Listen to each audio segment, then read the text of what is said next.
All praise, O my God, be to thee who art the source of all glory and majesty, of greatness and honor, of sovereignty and dominion, of loftiness and grace, of awe and power.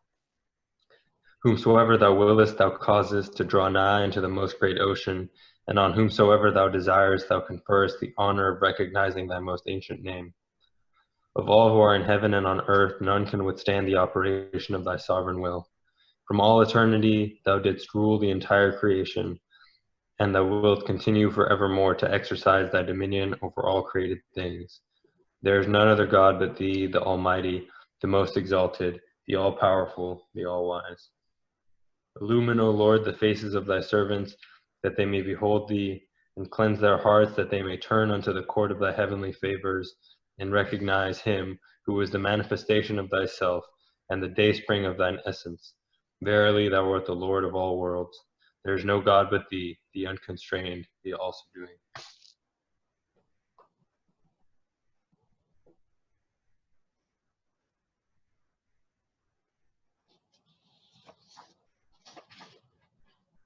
This is the eve of that day from whose horizon the ancient morn hath dawned forth, with the splendor of the light beaming from that effulgent horizon. Say, this is the day whereon God established the covenant concerning him who is the voice of truth, by sending forth the one, the Bab, who imparted unto humankind the glad tidings of this great announcement. This is the day whereon the most great sign appeared and proclaimed this mighty name, captivating thereby all created things with the reviving breezes of the verses of God.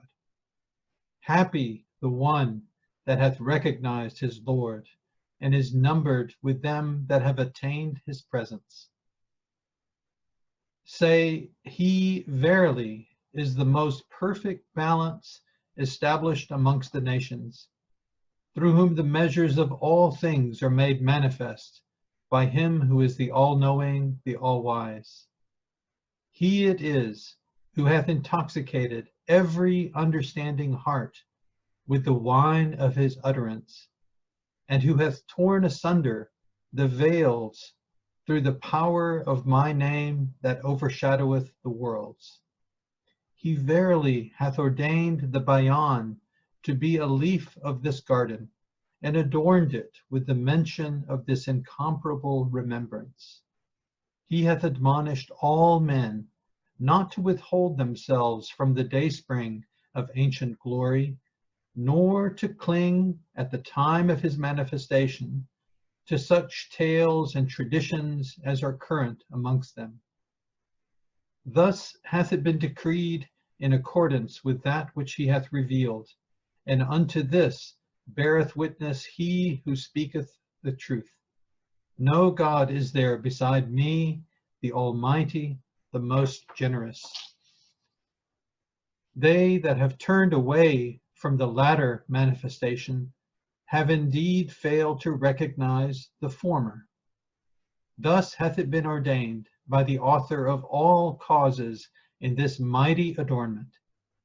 Say, he verily announced unto you this root, wherefore they that are held back by reason of a mere branch are in truth accounted among the dead. Alas, the people are clinging to the branch and have turned away from God, the King, the glorious, the all-praised.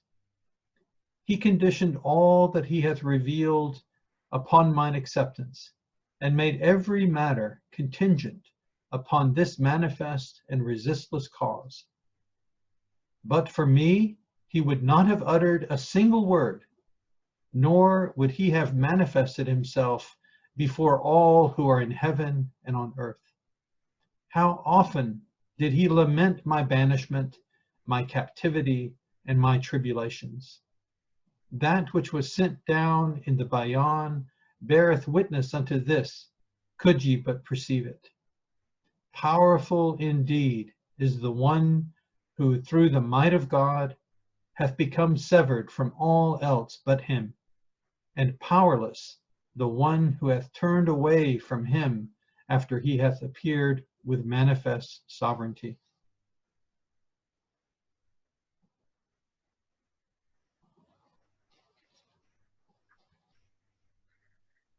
It is better to guide one's soul than to possess all that is on earth.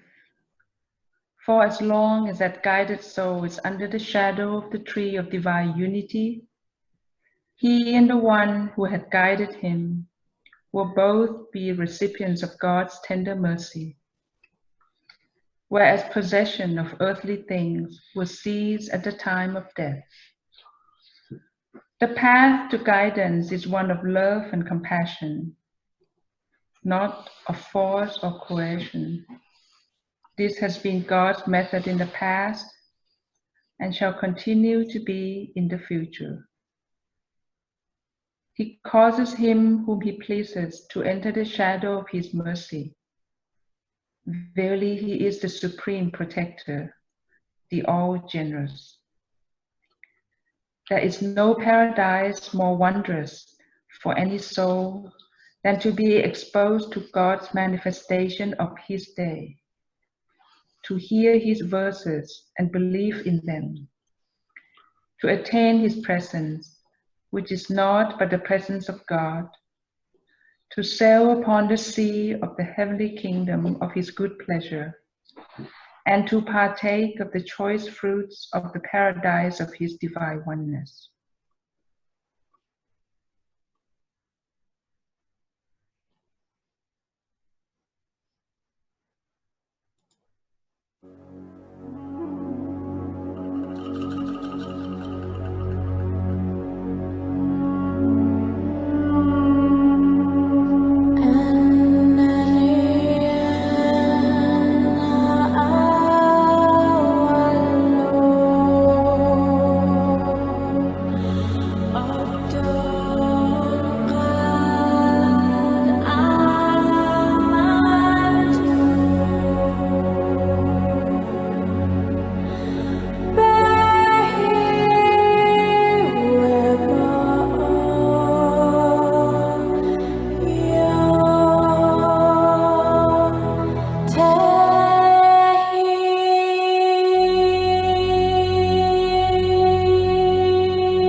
The day of resurrection is a day on which the sun riseth and setteth like unto any other day.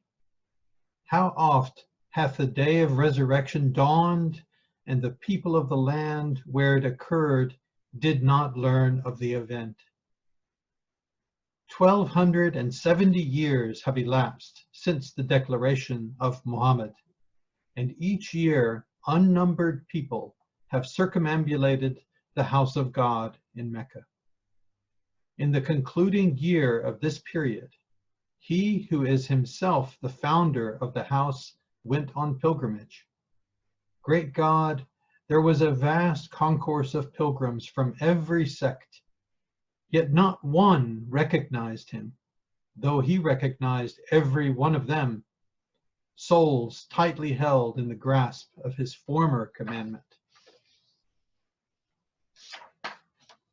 The only person who recognized him and performed pilgrimage with him is the one round whom revolve 8 Vahids, Qudus, in whom the God hath gloried before the concourse on high by virtue of his absolute detachment and for his being wholly devoted to the will of God. This doth not mean that he was made the object of a special favor. Nay, this is a favor which God hath vouchsafed unto all men, yet they have suffered themselves to be veiled from it.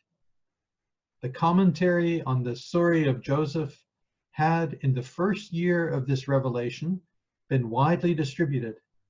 Nevertheless, when the people realized that fellow supporters were not forthcoming, they hesitated to accept it. While it never occurred to them that the very Quran, whereunto unnumbered souls bear fealty today, was revealed in the midmost heart of the Arab world, yet to outward seeming, for no less than 7 years, no one acknowledged its truth except the commander of the faithful, Imam Ali, may the peace of God rest upon him, who, in response to the conclusive proofs advanced by God's supreme testimony, recognized the truth and did not fix his eyes on others. Thus, on the day of resurrection, God will ask every one of his understanding and not of his following in the footsteps of others.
I am the mystic fame. I am the mystic fame,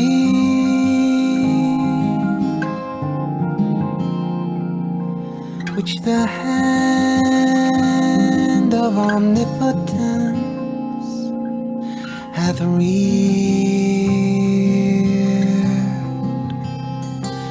I am the lamp which the finger of God hath lit within its niche, and caused to shine with deathless splendor.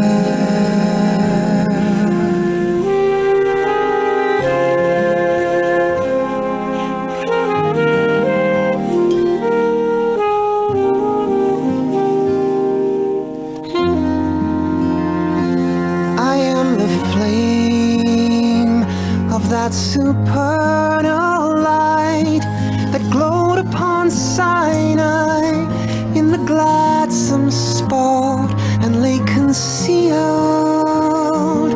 in the midst of the burning bush.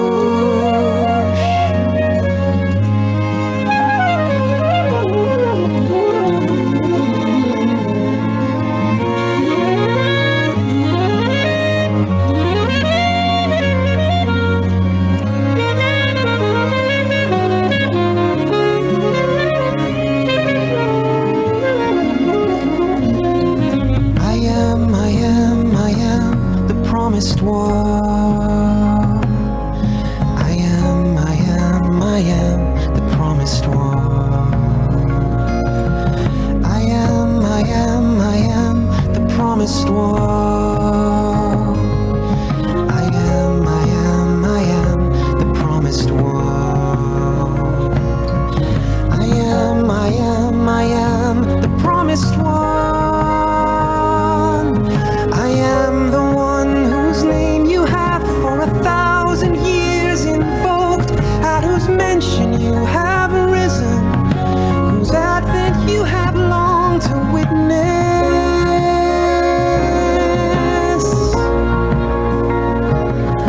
in the hour of whose revelation you have prayed God to hasten.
On this day in 1844, the Bab was sent forth heralding and proclaiming the kingdom of God, announcing the glad tidings of the coming of Baha'u'llah, and withstanding the opposition of the whole Persian nation. Some of the Persians followed him. For this they suffered the most grievous difficulties and severe ordeals. They withstood the test with wonderful power and sublime heroism. Thousands were cast into prison, punished, persecuted, and martyred. Their houses were pillaged and destroyed, their possessions confiscated. They sacrificed their lives most willingly and remained unshaken in their faith to the very end. Those wonderful souls are the lamps of God, and the stars of sanctity shining gloriously from the eternal horizon of the will of God.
It is evident that every age in which a manifestation of God hath lived is divinely ordained, and may, in a sense, be characterized as God's appointed day.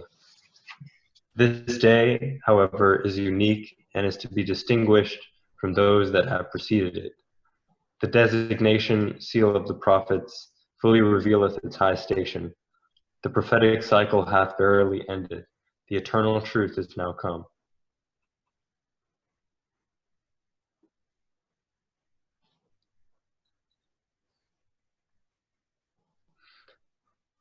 The Bab's advent at once signalized the termination of the prophetic cycle and the inception of the cycle of fulfillment.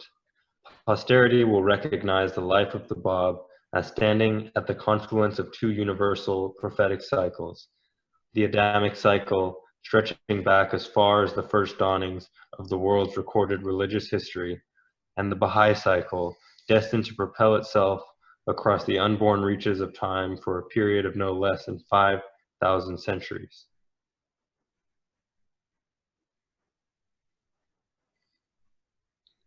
The faith of Baha'u'llah should indeed be regarded, if we wish to be faithful to the tremendous implications of its message, as the culmination of a cycle, the final stage in a series of successive, of preliminary and progressive revelations.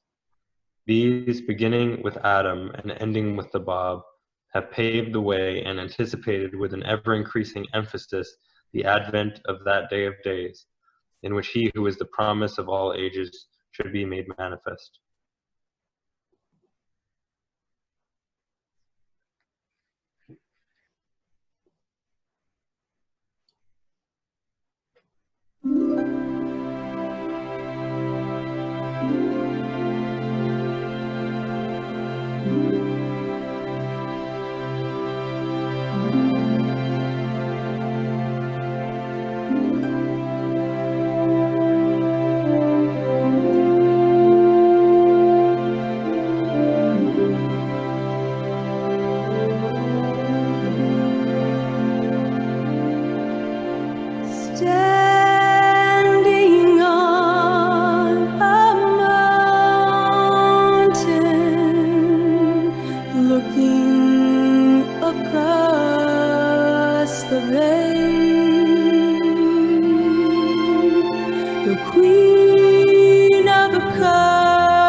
God will sail his ark on thee, as mentioned in the book of Names.